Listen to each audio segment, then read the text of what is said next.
ఇప్పుడు కోడి సెలెక్ట్ చేసే వ్యక్తులు చాలా రకాలు ఉంటారండి. అంటే సూటి చూసి తన్నే కోడిని ఒక్కొక్క కోడి సెలెక్ట్ చేస్తాడు.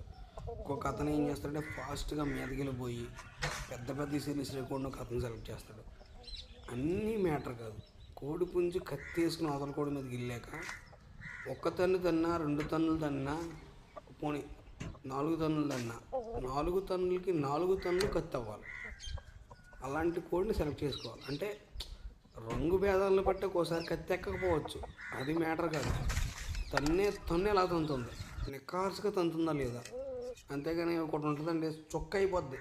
అసలు కోడిని వదులుతుంది కూడా చొక్క అంత ఫాస్ట్గా మీదకి వెళ్ళిపోద్ది. కోడి మీదకి వేసేది కాళ్ళు, కానీ ఈ కత్తి అవుతుందో చెప్పలేదు. ఎందుకంటే అంత ఫాస్ట్గా వెళ్ళిపోయి అంత ఫాస్ట్గా వేసేది. కోడి అనేది ఆలోచించి తంతే అవతల కోడి సింగిల్ షాట్కి చచ్చిపోవాలి.